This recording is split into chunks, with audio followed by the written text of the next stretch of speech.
Students, today we will see poem number 4.8, An Autumn Greeting, Standard 6. The meaning of autumn is the season after summer in which the trees fall its leaves. Okay, leaves fall from the trees. And here greeting means welcome. Okay, यहाँ हम autumn season का welcome करेंगे.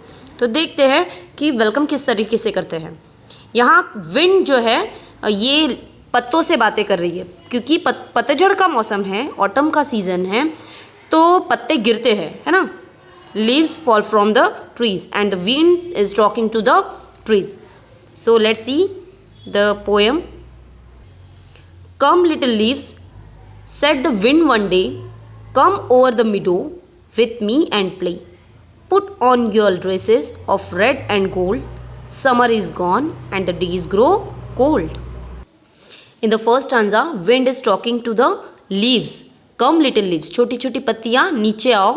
Said the wind one day, एक दिन wind ने पत्तों से कहा. Come over the meadow with me and play. She said, or it said, come over the meadow. Meadow means जो ग्रास से भरा हुआ पूरा एरिया है उसे हम मिडो कहते हैं. It is the full of grass और somewhat area is covered with grass. So come over the meadow with me, मेरे साथ आप मिडो पर आओ और खेलो. Put on your dresses of red and gold. ये जो पत्तियाँ दिख रही है, ये जो गिर रही है, इन पत्तियों से वो बातें कर रहे हैं और इनका कलर आपको समझ में आ रहा है कि रेड और येलोइश कलर का नज़र आ रहा है, कुछ कुछ ग्रीन भी नज़र आ रहा है. तो red and gold. Put on your dress, आप अपने कपड़े पहनो. कौन से कलर के? रेड एंड गोल्ड कलर के. समर इज़ गॉन, समर तो चला गया. And the days grow cold, जो अब जो समर जाने के बाद जो दिन होते हैं वो थोड़े ठंडे हो जाते हैं. तो इनका कहने का मतलब क्या है कि समर चला गया है, दिन अभी ठंडा हो गया है, तो आप मेरे साथ, मतलब हवा कह रही है कि ये पत्तियों को हवा के साथ नीचे बुला रही है. वो कहाँ पर? मिडो पर, है ना. और किस लिए बुला रही है? खेलने के लिए, डांस करने के लिए. Okay. Soon as the leaves heard the wind's loud call, down they came fluttering one and all. Over the meadows they danced and flew, singing the soft little songs they knew. Soon as the leaves heard the wind's loud call, जैसे ही leaves ने wind की loud call सुनी, बड़ी आवाज़ सुनी, down they came fluttering and one and all, सभी के सभी जो है, one and all means सभी के सभी फ्लटरिंग करते हुए नीचे आ जाती है. फ्लटरिंग करते हुए ये सभी पत्तियाँ जो है नीचे आ चुकी है. वन एंड ऑल मीन्स सभी पत्तियाँ नीचे आ चुकी है. किसके साथ आ चुकी है? हवा के साथ. कहाँ बिखर चुकी है? पूरी मिडोज़ पर बिखर चुकी है. Over the meadows means meadows के ऊपर. They danced and flew, singing the soft little song they knew. वो दे आर डूइंग डांस, है ना, डांस कर रहे हैं. They are dancing over the on the meadows and singing the soft little song. एक छोटा सा सॉन्ग गा रहे हैं जो उन्हें पता है. ये एक इमेजिनेशन है. अब वैसे तो पत्तियाँ डांस नहीं करती है, पर वो उड़ रही है हवा की वजह से, तो इसे ही क्या कहा गया है? डांस करना कहा गया है. गाना मतलब वो खुश है.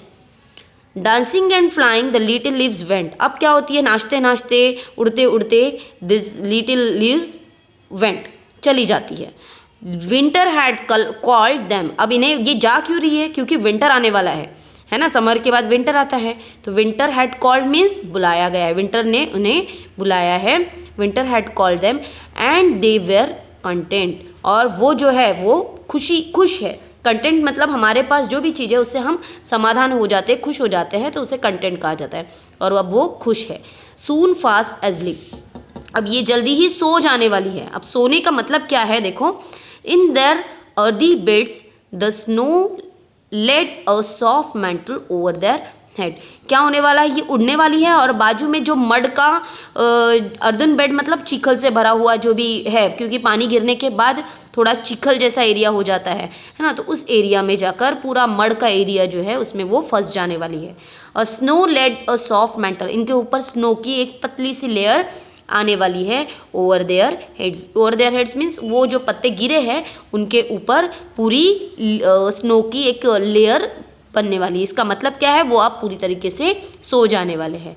तो ये कविता जो है, ये पोएम जो है जॉर्ज कूपर ने लिखी हुई है. सो स्टूडेंट्स, आपको समझ में आई होगी, I hope. So thank you.